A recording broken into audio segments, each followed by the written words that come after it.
US senators have introduced a new bill that prevents China from using SIPs, its SWIFT alternative, to conduct financial transactions with Russia. Chinese banks that use SIPs for cross-border payments with Russia will be removed from the SWIFT network. US Senators Marco Rubio, with other senators, introduced the Curb SIPs Act of 2022 to sanction Chinese financial institutions that conduct transactions with any Russian financial institutions using alternative financial messaging systems. We cannot allow China to become a safe haven for Russian firms seeking to avoid international sanctions, Rubio said. My bill would make it nearly impossible for Chinese banks to gain access to the US financial system if they choose to transact with Russian banks using Chinese or Russian financial messaging systems. The decision reveals the larger conflict taking place beyond Ukraine, a wider global struggle between the US, China and Russia over a reset of the global world order. The US and the EU announced a major deal this week on liquefied natural gas in an attempt to reduce Europe's reliance on Russian energy. The agreement will see the US provide the EU with extra gas, equivalent to around 10% of the gas it currently gets from Russia, by the end of the year. The bloc has already said it will cut Russian gas use in response to Russia's invasion of Ukraine. Russia currently supplies about 45% of the EU's gas needs. The deal was announced on Friday, 25th of March, during a 3-day visit by US President Joe Biden to Brussels. The EU imports over 300 billion cubic meters of gas a year, with Russia supplying over 150 billion cubic meters. The US will provide 37 billion cubic meters, but it is not close to even replacing Russia's gas. Further supplies will need to come from further afield, which will add to their cost, and so the US gas option is not really a long-term solution.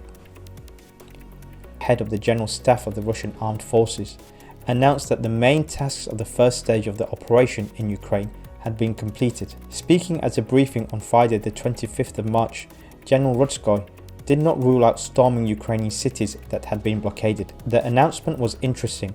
From the perspective, it didn't say Russia's political objectives were achieved, but that only the main thrust was completed. Russia's original plan of seizing Kiev and overthrowing the regime was abandoned within days, as its belief of a swift victory proved to be completely wrong. Russia resorted to more firepower, as well as the destruction of smaller cities, to set an example for Kiev. After 3 weeks, this plan has also stalled. Russia has not achieved its key military objectives in the north, east or south of Ukraine, and is desperately trying to capture Mariupol. Russia is now adapting to a multitude of failed tactical plans, and the war looks to be turning into another grinding conflict. The Chinese foreign minister visited India on March 25th in the first high-level meeting between China and India since the May 2020 conflict, where the countries clashed for the first time in more than 40 years. Over the past 2 years, China and India's armies have mobilized additional troops along their disputed 2,160-mile border. Neither China nor India published an official announcement regarding the Chinese foreign minister's visit,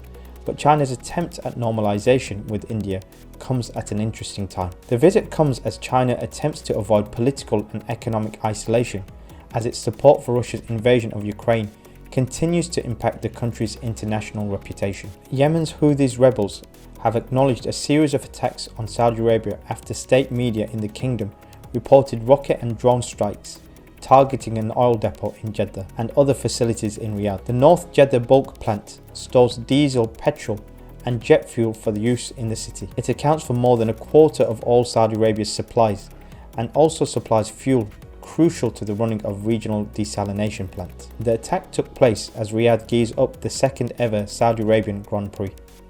The Houthis have twice targeted the North Jeddah plant, with cruise missiles continued to target Saudi with impunity. Saudi Arabia has been at war with the Houthis, who seized Yemen's capital of Sana'a in September 2014. Saudi has been unable to land a decisive blow, and now the Houthis are able to reach strategic Saudi targets.